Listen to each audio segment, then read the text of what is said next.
My name is Jordan Elfman. I am the host for this activity right now, or this live webinar for the at-home STEM activities. If we're just tuning in now, I just wanted to thank you for participating. That's okay.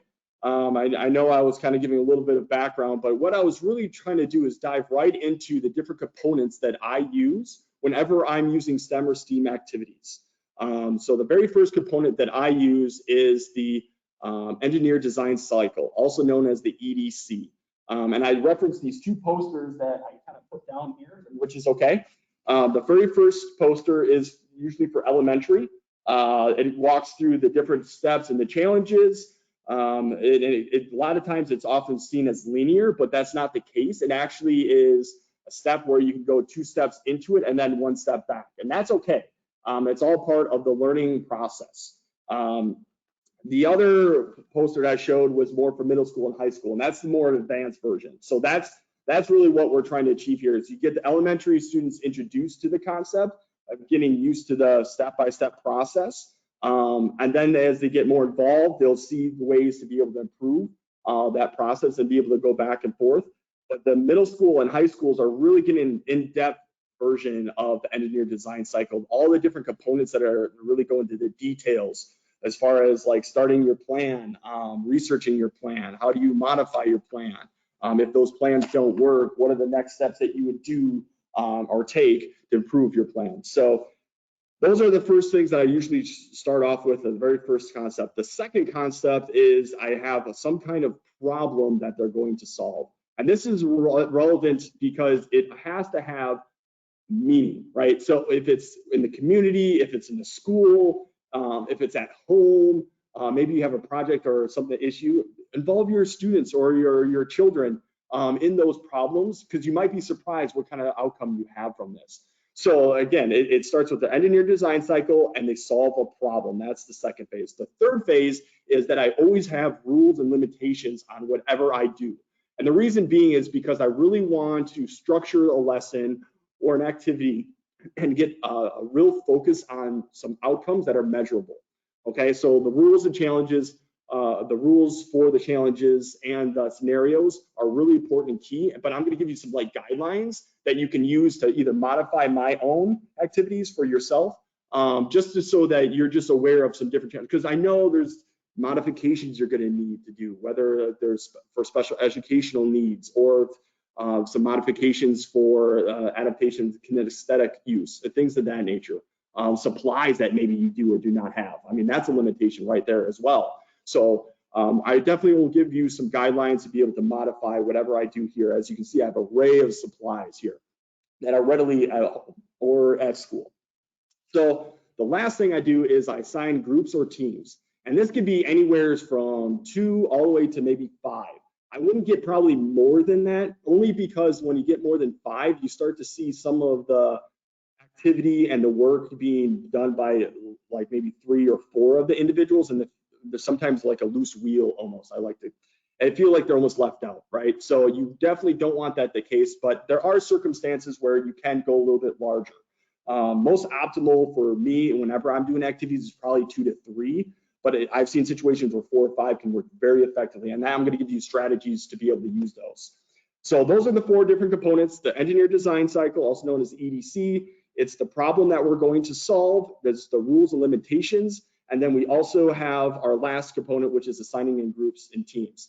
And when you're assigning groups of teams, I generally want to make sure that you're also giving opportunities for students to have multiple different options. So for example, so one time they might be a public speaker in front of their peers. This is a real challenge to some students. And even though they're introverted, we definitely want them to feel comfortable enough to go out and be able to do this. I know we're becoming more and more digital in our world, but we got to have that face-to-face communication still. That's still a key part of a lot of the businesses and a lot of the communication on how problems are solved.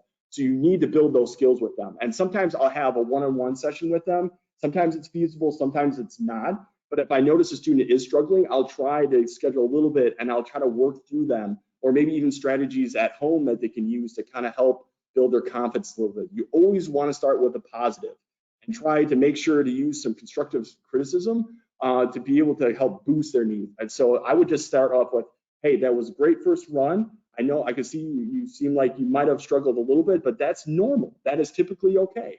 But this is the things that you can do to be able to help work on those different aspects. So always have that. Another way to do start off an activity is with trust.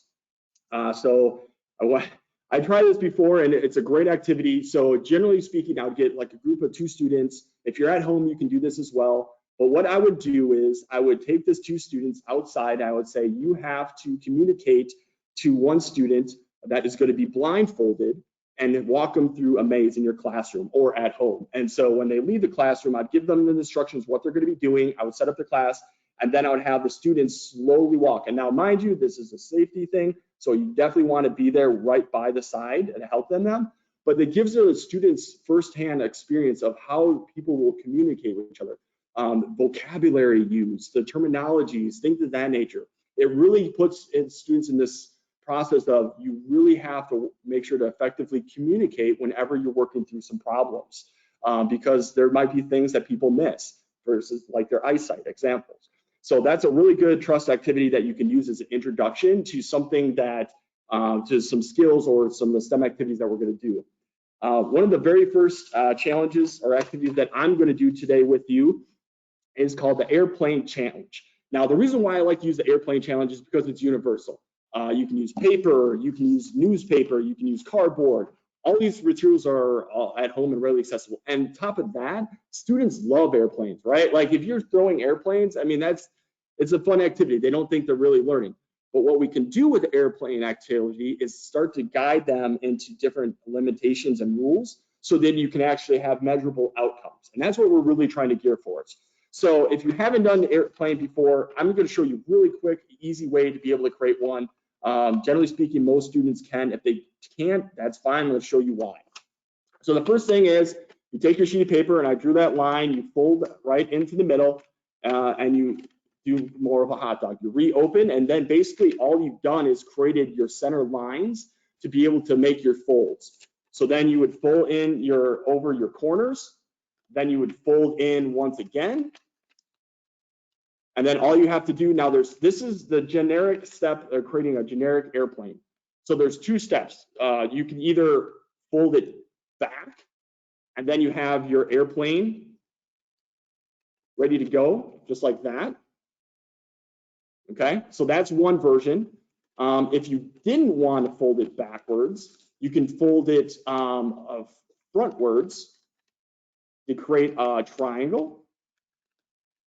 And then all you would have to do is fold down your flaps on the other side, and then you have another version of an airplane. And that's what I have right here. So I kind of created like a big version of an airplane, because you got to go big, right? The newspaper, and you can fly it around. People love doing this.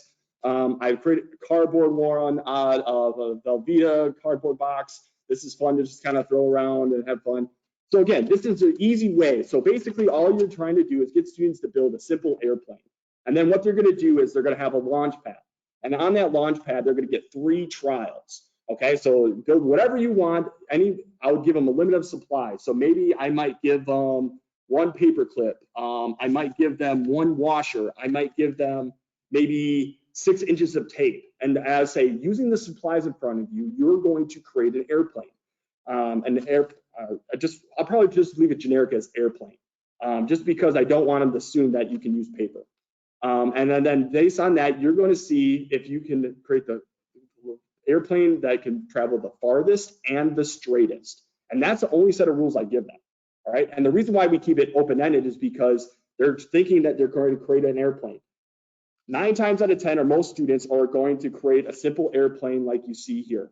Right. So they're going to create something that they remember, that they were taught, etc., that they're going to be able to fly. What they don't know is airplanes don't have to have wings. All right, and I'll give you an example of that. I've created a cylinder airplane that you can use to be able to fly.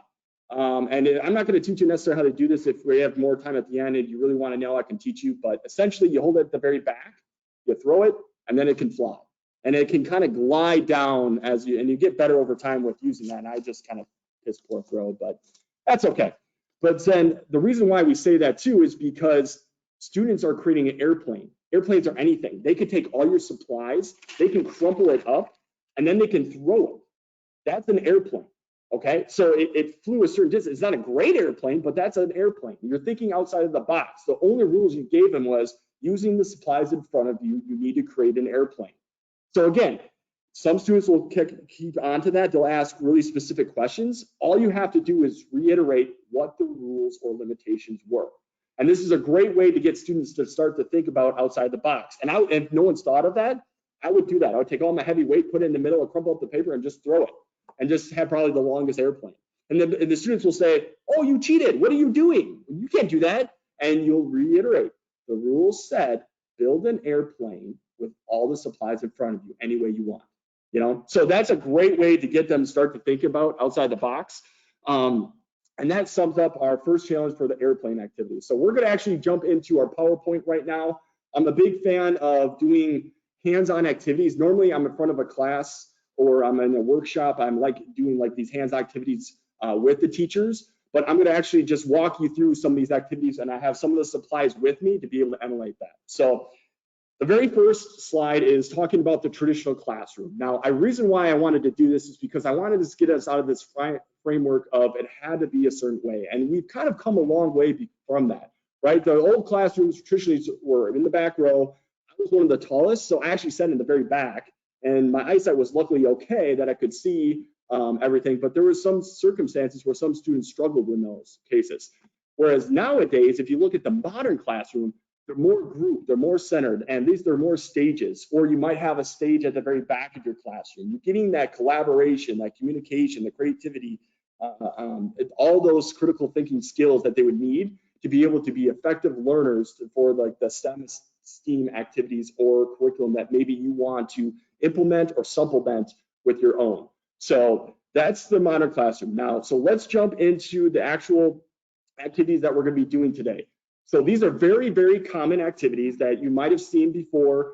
The sky's the limit. It revolves around towers. And you might see one of my little towers right here, and I'll explain what that is about. And then the other activity goes into structures, which is building bridges. Now, these are very, very common that you can see. And the reason why I did that is because these are things that you can still do at home, but you can add my elements of rules and limitations and some different guidelines that you can change and actually become a little bit more meaningful than the traditional just out of the box activity of just building a tower or building a bridge. So let's go over the overview of the different activities. So the first thing is we want to dive into groups, right? Now, I remember I was a big proponent of doing groups activities. I would love to do 2 to 3 if possible, but 3 to 5 works really well with these activities. And the reason being is because each of them get a role. And each of these roles are critical to the completion of this project. So it's really important that they realize how fundamental their role is and what their role is within this. And I'm going to give that for each of the activities. But the roles really define the outcome that you want, or some different outcomes that you have for each of your different students. And you can modify those. And that's the beauty of it. So once you have a certain role, you can have a certain outcomes or rubrics for those specific roles as well. So it kind of depends on what you want to do. When you get together as a team, you want to come up with a team name. This is a fun activity for students. Sometimes they'll get creative. They've sometimes been silly, like the wacky weirdos, or they do some alliteration of some sort. That's okay. If I would okay with it as long as it's appropriate. So that would just speak to that whenever you're saying, hey, you can have your own team name. It just has to be a little appropriate for the classroom or at home setting. The next thing we talk about is that each group has a budget. And so the reason why we have this is because I want some kind of monetary value for the supplies I have. Oftentimes when we give them a bunch of stuff, they'll just rip up the papers, they'll take off all the kind of tape, things will be all over the place, supplies are wasted. So what I do to limit some of that is give them a monetary budget that says, if you use these supplies, this counts towards your budget. And there's no maybe refund, or there's no getting back that money. So it's really critical for them to be concise and really detailed in what supplies they're using and how much that costs. And it really also shows that this supplies actually does cost something, right? And we don't want to be wasteful. We have to be grateful for the things that we have. So that's a great, easy segue for social emotional learning, to be appreciative for the teacher or the parent that are currently teaching, but also the materials that they have, because not everybody has something, right? And so it's a great way for a lesson that you can embed right into these lessons. It's great. And then the last thing you want to do is discuss the rules or limitations. And I will give you my rules and limitations that I do for these activities, but I also give you some guidelines that can allow you to create your own as well. So let's dive into the very first activity, the sky's the limit. The sky's the limit has 4 different roles. The foreman, which is going to be the leader. This is someone, oftentimes, if this is going to be your very first like STEM STEAM activity, I would try to get somebody that's a little bit more confident, a little bit more responsible, somebody that can really wrap in everybody to help out with the team project. This is really your lead person that you really want to focus on.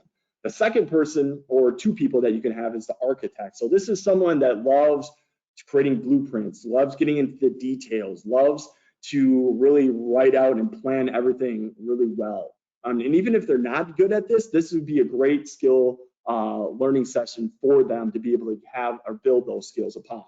The reporter, this is someone that feels comfortable speaking in front of people. Oftentimes I'll often get the group to say, hey, who do you want to be the reporter? It can't be the foreman, it can't be the architect or the other roles, but someone to really start to report everything and how they come with their budget, what was the official design and everything else. So again, reporter is a very key part, or you can just skip that as well. It's not a necessity, but it sometimes adds a little bit to the lesson overall. And then of course you have your busy bee workers. This is someone that I don't want to feel that they feel like they're always being dictated to, that they're always saying, hey, you have to do this, you have to do this. It's still a collaborative team effort, and that's what you really want to instill with this team. They all have roles, but you don't want them to isolate anybody throughout this whole process. So just kind of keep that in mind whenever you're assigning roles or you're trying to say how are they going to be included with your group. Always emphasize the collaboration, the communication, building as a team and with creativity, and you have to really critically think about the problem that you're trying to solve. So those are the different roles within Sky's the Limit.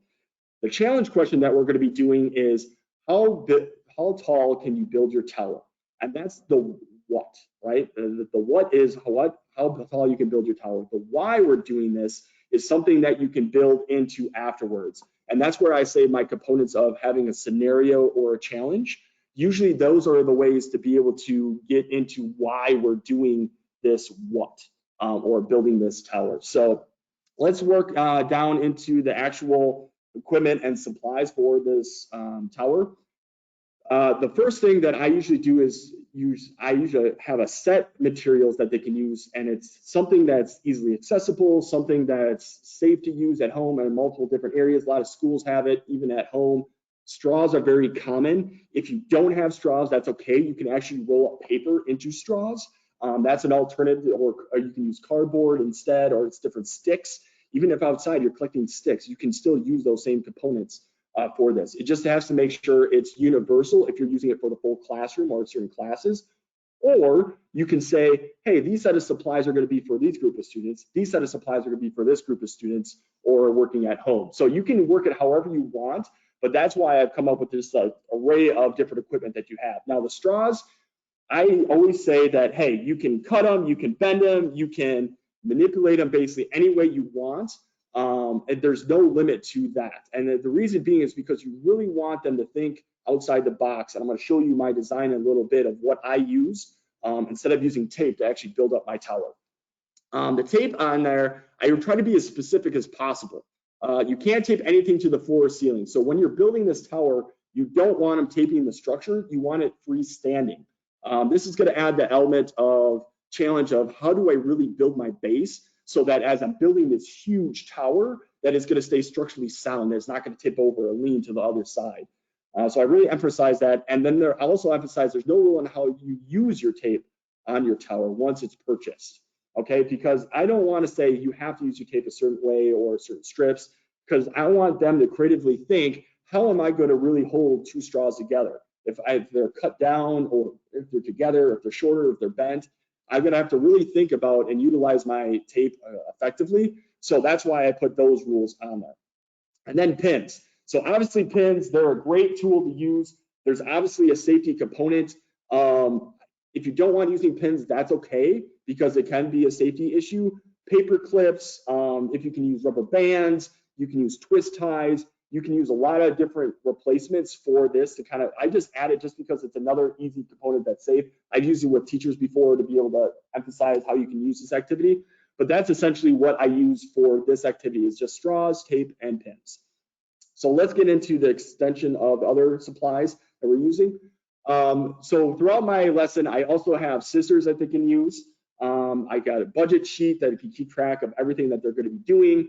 I can say they're going to have paper available, writing utensil, technology, and research. So they might research some other towers and see how they build their bases and things of that nature. I always emphasize these tools are readily available to them, but they can't use it on the tower. And I always emphasize this because if you give anything to a teacher, if you're doing a workshop or a student, anything in front of them, they're going to think, oh, I can use that. So you really have to clarify specifically what they can or cannot use it, because they'll come back to you and say, well, you didn't say, Mr. Nelson, that we couldn't use the paper. All right, so that's one thing you have to really be conscious of whenever you're building these supplies and using anything there. So we're going to go down now into the rules. And into the rules, we are going to talk about the budget. Okay, so one of the first rules I have is it's a $10,000 budget. Now, this might seem high. I only did 10,000 because 10,000 is more closer realistic to what a bridge would cost. And I try to get appropriate materials that would actually have some kind of cost similar to that. So if I'm using straws, maybe I'm saying this is emulating wood. This is what the wood would cost to be able to be, and you can associate that with real cost. So as you get older, you can scale it up and say, wood costs how much per square feet or, per foot, I should say. That's something to be aware of whenever you're using it. So that's my first rule is I give them a monetary budget, generally around the same cost of whatever it would be for that design.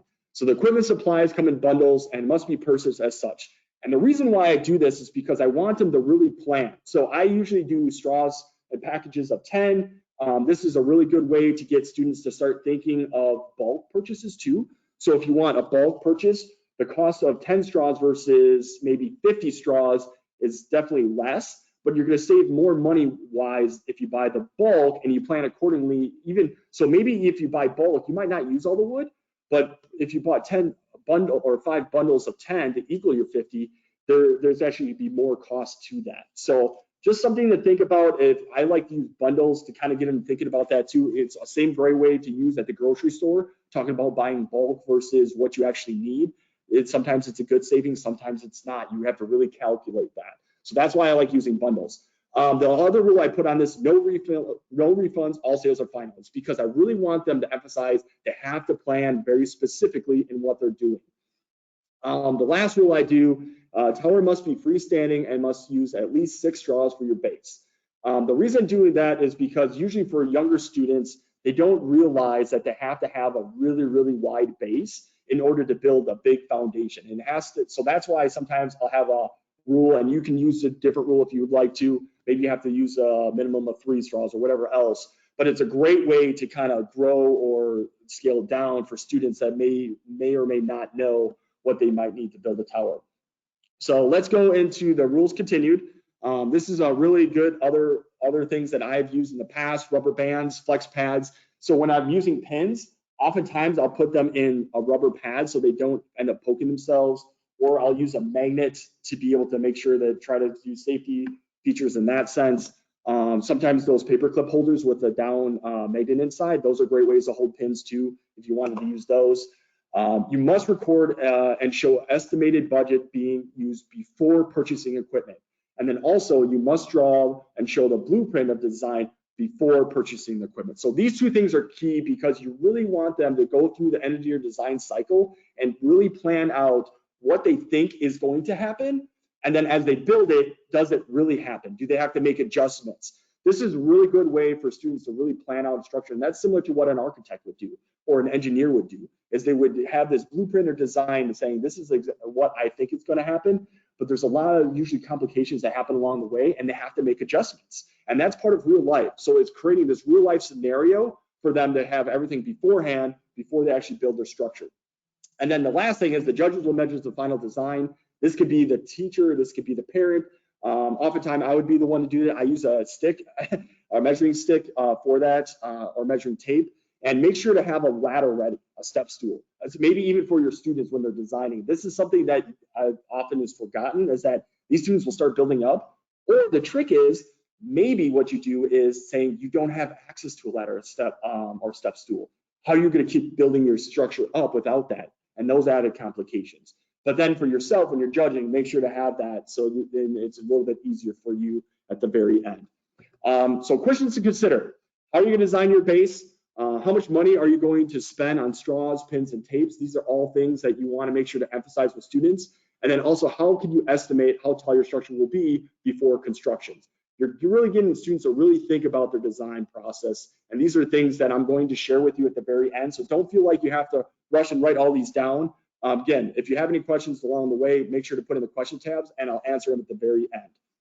So let's go on to the checklist that we have for this. So I like to give an overview whenever I'm doing this with teachers, with students, whoever I'm educating. I like to give an overview like this, a nice, good visual. I give the checklist of all the different rules and limitations I have. I give a little bit of reminders of the students that saying, hey, you have a $10,000 budget and there is no refunds. But then I also give a little simulation of what I actually give for cost of goods. So for the straws, for 10, I usually charge $1,000, maybe 2,125, or maybe 3,500 for 50. And you don't have to use those guidelines. Those are just something that I like to show. It's just a visual to see what I can actually have. Okay. So that is the activity number one. Let's jump right into the next one, structures, because I want to make sure to get as many done as I have as possible. So structures. I like to give a scenario whenever I'm doing structures. So it's a good way for students to do that. And oftentimes I'll do the same thing for towers, but I just kind of wanted to give you the overview first of how I'm first designing my lesson. So this is my scenario, and listen carefully. Every year, the city of Fort Atkinson hosts the Smile Mile Run, and a lot of neighboring towns participate in the event. This event attracts many people and brings tourism to the city. The problem is that there was a severe storm last night that created a massive mudslide, and it washed out the bridge to the town. The city still wants to host this event, and more importantly, families need to be able to return to their homes. Trucks with supplies have arrived to assist with rebuilding the bridge. You are part of the engineering design team that has been asked to provide a quote to construct a new strong bridge. But first, your team will need to build and test models to decide on the best and strongest design for the new bridge. And you will also need to be able to provide the city with an accurate quote as to how much it would cost you to build. Now, there's a lot to that scenario, and typically I would give that to each of the students. I'd read it as a class and do the scenario. There's a lot of different components to that, one being the mudslide. Definitions, vocabulary, that nature. So anytime you're learning about mudslides, there's some students that may or may not know what that is. So if you're introducing some kind of element like that, make sure that they know what that is or clarify with them so they understand what that is, so they can kind of get a visualization of the actual project. The second part of that is the city wants to still host the event, but more importantly, the families want to get back to their homes. This problem not only affects this event, but it also has a ripple effect. And we want to make sure that students understand this. Whenever there's a problem, it usually doesn't affect one person. There's actually multiple people involved with that. And that's why I add that little component in there. It's just a little sentence, but it gets them to really think about the bigger sense of how or what a city has to do to maybe help plan if there are certain events or help manage a city. The last part of that is the trucks arrive with supplies. I leave it very generic because then you as a teacher or the educator with your students or at home can decide what supplies you want them to really use. And you can get into the rules and limitations of that, but kind of leave it a little bit more broad in a sense so that you can actually determine exactly what you need. So there's a lot of little key nuggets in there, and I'll share this scenario with you, but it just gives you a good sense of how you kind of build a scenario for students to kind of think about the bigger picture of building and designing. So that is the overview for structures. So let's dive into the roles. So we're going to dive into maybe teams of like 3 to 5. You're going to have engineers. So your engineers are going to basically simulate the idea that students are basically paid for this job. It's showing them a career path. Again, we're trying to get that mindset of solving problems. And so you have these workers or students, and those are the engineers actually building this structure for them. The contractors, so what that is basically getting an idea of what it would be at home to hire a contractor. If you have plumbing, if you have electricity, other things that they might have to do. Eventually they're going to have to deal with contractors. So this is a great way to start giving that little bit of a taste of what it would actually mean to hire a contractor and also be one for a client. So that might be something that they might like as a career path. Hey, I have a control over my own path and my own job and what I like to do. This gives them a little bit of taste of that as well. And then you maybe want a presenter at the very end. I throw that in there just because maybe not everybody likes it, but that's another way to be able to design. Once you give a quote, oftentimes you have to present your idea or thought process behind why you decided to build it and what materials you decided to use. So that's a great way to also put in there as well. So let's go jump into the actual equipment and supplies. Again, I use the straight supplies again, straws, tape, and pins. And usually in a workshop, I'd use the same set of materials. Again, straws, same limitations. The tape cannot tape to the table or anything. Again, you don't want them anchoring anything. So I got two little blocks about the same height. So if I create my little bridge here, I don't want them to actually anchor it to the table or anything else. Okay, you want it freestanding. But again, after they use the tape or however much they want, they can use it once it's purchased. Okay, and then again, pins for safety. You can use some other things to mitigate some of the safety risks there. So let's go into the next. Again, same set of materials. Want to emphasize you can't use this. Really want to get key to that. Let's go to the next one for the rules. There is no budget, but you need to provide a quote to your client. So now I did this where there is no limited budget, only because sometimes when you have projects, you don't know what the budget is for your customer. And this would be a great way for students to say, wait a minute, there is no budget, why? And there might be a good reason behind it. Maybe you have that in your back pocket of reason, but there's ways for students to kind of work through some of those areas. But this allows them to kind of think freely and not worry so much on the supplies needed, but you also don't want them to be wasteful either, right? You don't want this glob mess of tape all over the bridge where you can't see or design anything, right? You want to make sure the structure is sound and that you're using a somewhat of a sound budget to be able to use for whatever your final design is for your structure. So again, equipment comes in bundles, and then the bridge cannot be fastened or anchored to the tables. And I'm trying to get through this a little bit quicker because I want to make sure to get through as much activities as possible. Same set of rules for the most part. Judges will have to continue to add weight on the bridge until it collapses. I like to clarify that. And you also want to clarify if you're working on your bridge, and I take this maybe in a challenge of about a minute or two, and that's why I was kind of all over the place a little bit. Sometimes I'll do these challenges like a quick minute, I'll call it, and then I'll have them design a really quick design like that. But tape is all over the place, right? And so what you want to really do is emphasize, is the weight going to be on top or is the weight going to be on the bottom? Are you going to put a wire through the bottom? And you really want to emphasize that with the students, because based on that design, it might change, or based on that fact, it might change how they design their bridge.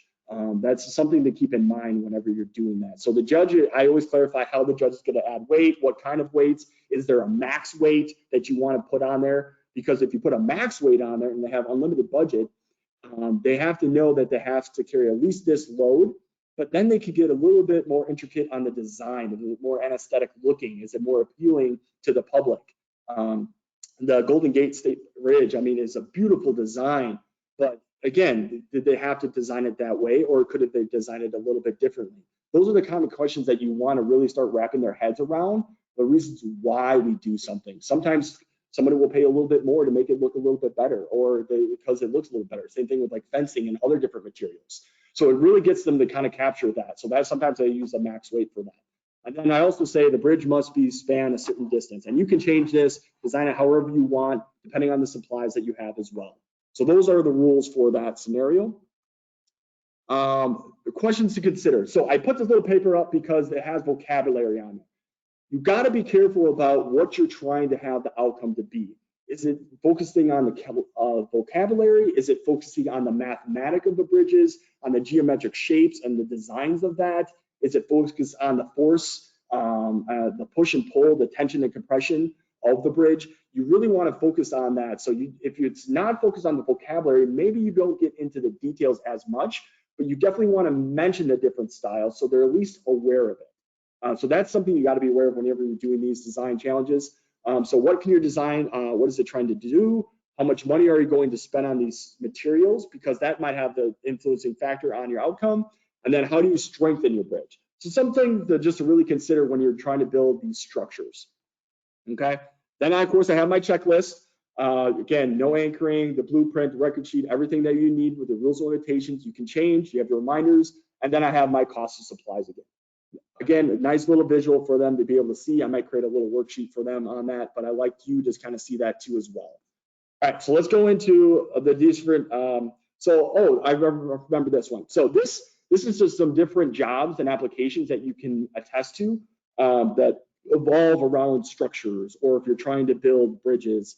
These are great ways to kind of show some different career paths. So if you're working with older students, you can start getting them to think about that. Even the younger students, it gets them really thinking about those. And it doesn't hurt to sometimes bring in some of those individuals to your classroom or have a conversation about that. Oftentimes you can have a video conference with somebody at a certain facility that can actually speak about their job. Maybe a friend, family, they can invite them in as well. So those are great opportunities to be able to include as far as that. And then the engagement application. So I got some pictures on the next slide to show that some of the different project that they say. So now you don't have to necessarily use these sticks or the straws, pins, etc. So these are some different structures that you might have seen. They're testing it out with paint in this case. The other one, they see that there's a little bit of a lean tower. They have a little bit of a base. They have a piece of paper down. That is their base of their structure of where they have to keep their tower. On my tower that I have, I didn't use tape. All I did was cut down the slides and slits and then slide them in there. But notice how my tower is starting to tilt. That could be an issue, right? So how do I rectify that issue? And what do I need to do down here maybe to be able to help stabilize this tower? So those are great engagement pieces that I like to kind of show just because it is good to see in the classroom. Those are a list of other supplies that you're going to be able to use. Again, it can be whatever you want. If you want to use marshmallows, those are another adhesive that you can use. You can even use marshmallows as adhesive for building your airplanes if you wanted to. I mean, there's a lot of different things that you can use. And I want you to kind of see beyond the limits, and that's why I wanted to put that there. But I also have on there a straw tower. Science Olympia, that's something where these lessons are actually coming from. It's a competition. If you want to know more, I'll speak to that at the very end, but that's where a lot of these lessons are kind of coming from. I'm kind of modifying a little bit on my own to make it my own.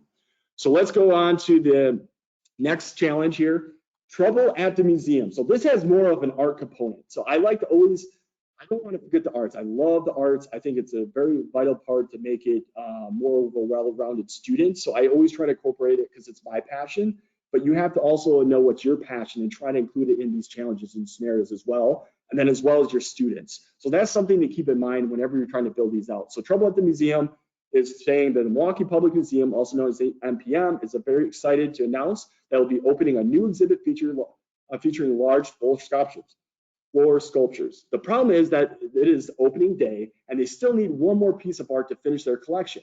All of you have been gathered here today to be given the opportunity to assist MPM with completing the last sculpture. What a prestigious honor, because that is, right? If this is Milwaukee Public Museum is a very well-known area, well-known in my area. I'm from Wisconsin, right between Madison and Milwaukee.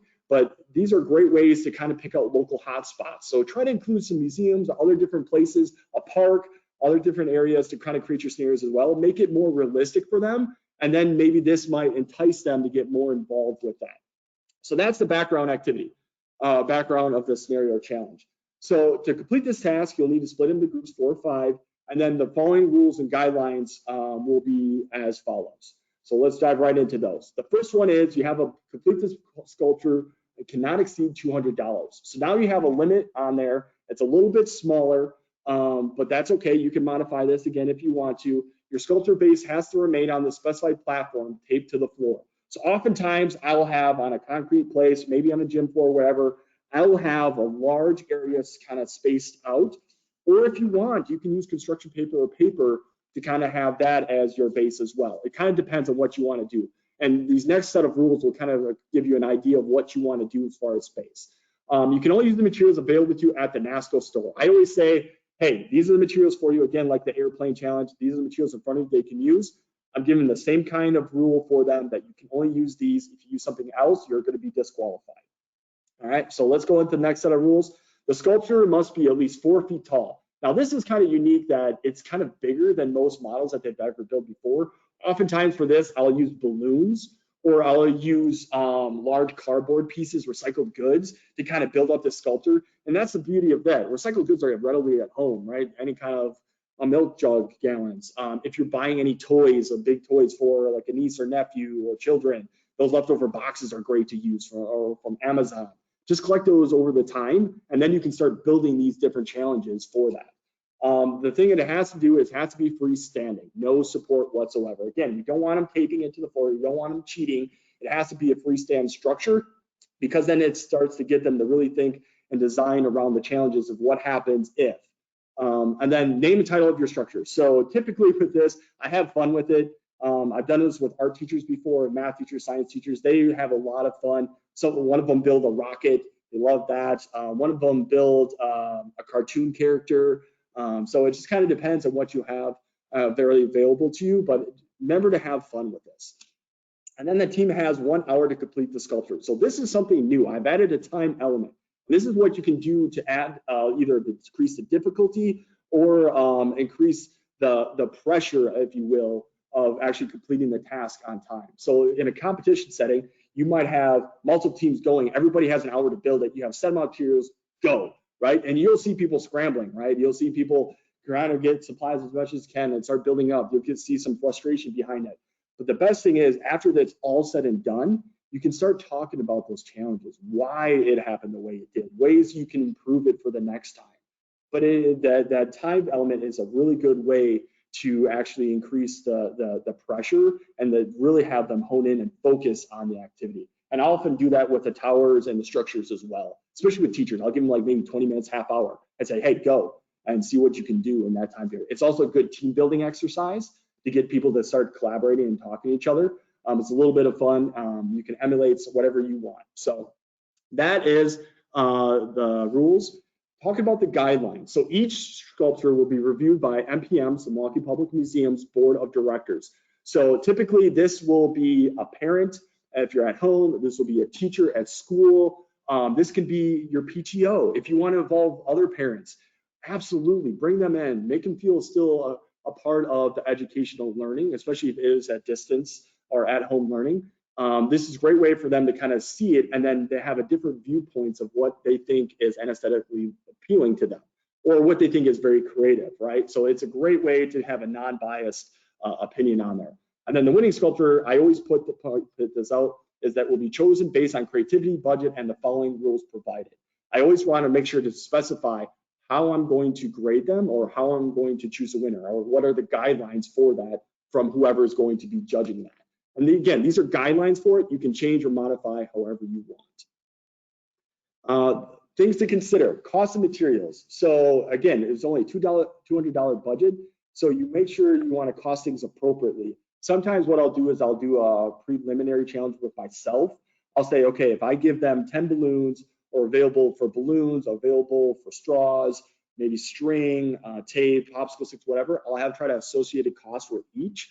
And then maybe, because this is an art design, if there's any paint or colors, you actually want to make that cost more, right? Like maybe your primary colors, it costs a little bit more than your secondary. You know, there's ways you can actually be a little bit creative with this to allow you to have the students really start to think about what is important. Is it the color? Maybe they have an abstract design where it's just black and white, right? And maybe they label it from the 1920s, like, you know, someone being kissed.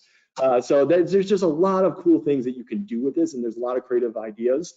So this is a great way for them to kind of think about the supplies they want to use, and that's why you want to really emphasize planning first before you execute this. And then the last thing I like to consider is materials can be returned, but not for a full refund. So this is sometimes for students to also think about. So if there's no refunds, if there's a restocking fee, maybe you allow them to recycle the goods, and then whatever they recycle and you can reuse for later, you maybe are the determining judge for that. Just like if you would return something from the store, if you have a receipt and you have the documentation, are you going to allow them to do that? So those are sometimes judgment calls that they can actually happen in real life, that you can actually put them in to start thinking about what they're using and how much they're using. So I like this quote, and the reason why I like this quote is because it really struck a chord with me. Whenever we're teaching education, STEM and STEM education, everybody who thinks they know what STEM and STEAM education means, I know what it means within, they know what it means within their field, but everybody else is defining it to fit their own needs. Jonathan Gerlach, and this really struck a chord because it is true to many senses, right? What we have is that there's all these different ideas about what STEM, STEAM is. There's no universal actual definition. And some people might say, oh, yes, there is. But realistically, there's not, because I've gone to many, many school districts. I've gone abroad. There's a lot of different ways that people interpret this. But they all mean essentially one thing. They're trying to dissolve problems. They're trying to create innovative thinkers. They're trying to get those people to use the 4 C's. It's all those sometimes soft skills that they might not have that kind of culminate into one to make the better outcome at the end, right? So that's why this really resonated with me, because it really means, it has to have a meaning or interpretation for your own school district or your own use. And as long as your students understand that and they have that direction, you're going to have a better success rate with this STEM, STEAM activities or any extra curriculum that you have. So I am going to leave it open for questions and comments. I know I got a lot in there. I definitely use your questions tabs. I'm going to be reading on my computer as this goes here too. I know, where can I get the poster? So this is online at nascoeducation.com. You can put in the engineer design cycle poster and you should be able to find that. So thank you for your question, Kelly. Are your ideas adaptable for online groups? Absolutely, yes. So online groups, you can basically use the similar PowerPoint presentation that you have here.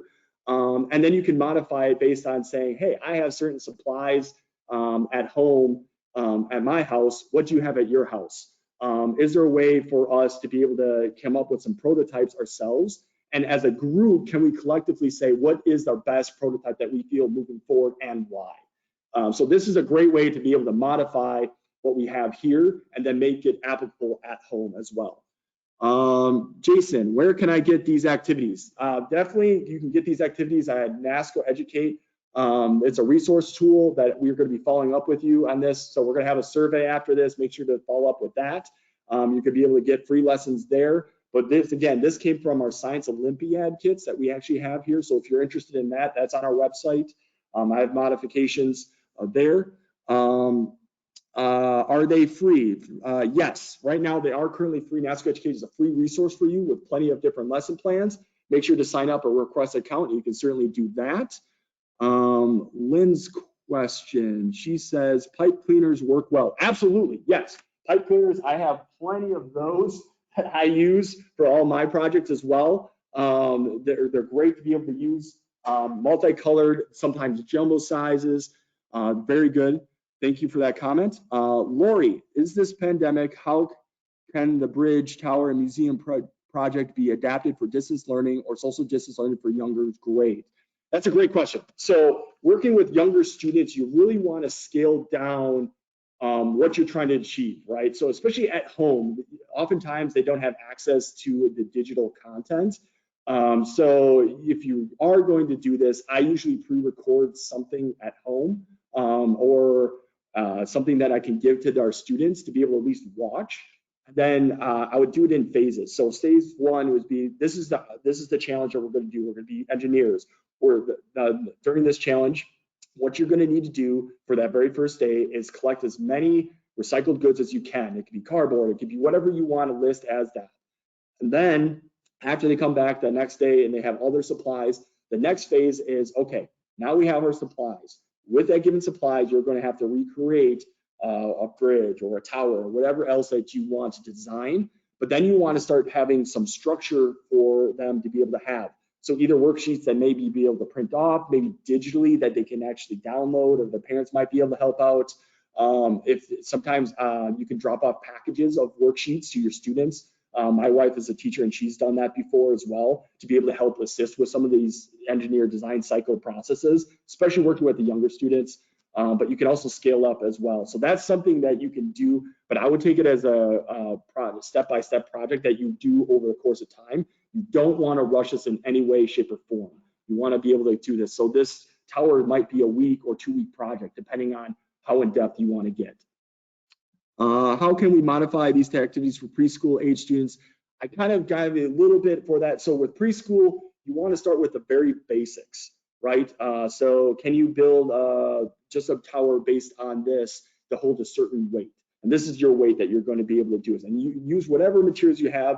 Again, we're picking recycling goods, whatever you want or need to be able to work with that. And if you need more questions, I'm sorry, if you need more answers or more clarification on something I say, you can reach out to me at jnelson@nascoeducation.com. This is I'm a great resource. I'm more than happy to help you modify some of these activities, but I'm going to keep going through some of these questions because I want to try to get as much as possible.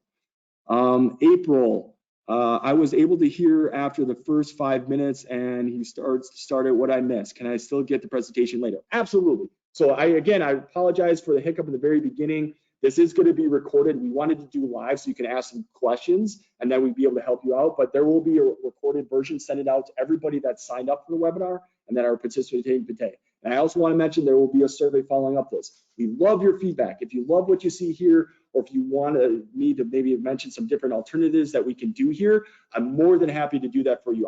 I'm here for you and I want to make sure I meet your needs.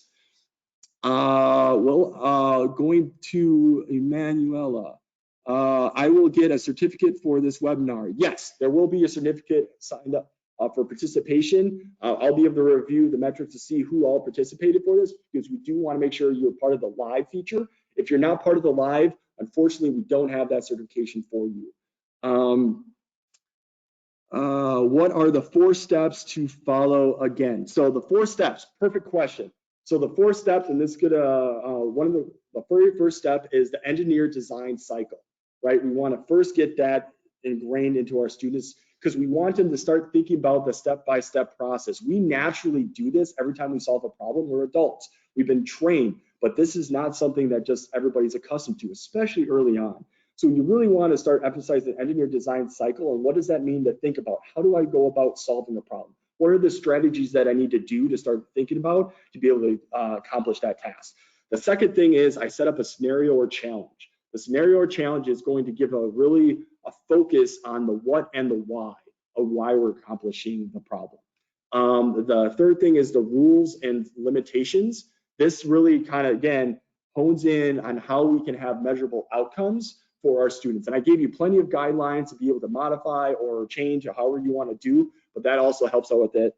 And then the last thing I like to do is have groups, anywhere from 2 to 5. And this is because it really focuses on the 4 C's, the communication, the collaboration, creativity, and the critical thinking. We really want them to start practicing these quote unquote soft skills because they don't always get that measurable or graded in school. But we know they're so key to be successful in life. So we definitely want to start incorporate those skills right in with our challenges. So those are the 4 elements, and I can follow up with that as well, but that's a great question. Do you have a scaled down level of the tower for second graders? Absolutely. Like I was speaking to before, that we do have different versions. I kind of alluded to some of those, but if you want more specifics, reach out to me, and then I can work with you individually on that as well. Are you going to have more trainings this summer? Thanks. Absolutely. We love doing these sessions for you. So upcoming next week, we're going to have some more sessions on art, family consumer science, SEL, social emotional learning, agricultural food and natural resources. I'm going to be doing some more webinars on math and STEM, science. There's a lot of cool webinars. We want these free, accessible to you. They're going to be all recorded and available on Nasco Educate. Remember I said Nasco Educate is a resource center? Go there, you're going to be able to see more webinars that have been pre-recorded, but then upcoming webinars for this month and next month. We really want to get these in the hands of educators. So the more we do, the better, and the better feedback we get is that we can help provide for your needs as well, just like at these at-home learning. Candace, I use this process with my kindergarten class and actually remember and use the steps. Great session. Oh, appreciate it. Thank you so much. And then Diane, do you have some suggestions for adapting these ideas for high school students and family consumer classes who don't have sewing machines at home? That is a great question. So yes, you can modify this. So typically, whenever you're working with them consumer science, you have to really hone in on what you're trying to achieve. So is it sewing materials that you really want to hone in? Because you can sew materials, that's great, but you can also use conductive tape. Because conductive tape you can use with like LEDs and CR2232 batteries to power these things up and build like almost like animatronics type materials. So you can modify this for those specific needs, but I don't know if I have as much time to get into all the details, but definitely reach out to me. I can definitely help you out with that, especially if there's something specific that you're looking for, because again, not everybody at high school have these machines at home. So what are ways and strategies that we can use to be able to incorporate that? And we're more than happy to help you on those circumstances. So I think that's it for all the questions. Again, thank you guys so much for coming. I apologize for the late start, but I hope you really enjoyed it. If you have any questions, again, jnelson@nascoeducation.com. I'm more than willing to help you out with the circumstances. Make sure to reach out to our website if you like some of the different projects or things you see there. We have plenty of different materials that you can use and resources there. But then our main source, at-home learning hub, is on the Nasco Educate platform. Definitely check that out. It's a great resource. We're going to constantly improve it, constantly add more materials there. Give us your feedback and let us know what you think. So again, Jordan Nelson signing off. Thanks for joining me for the live webinar today.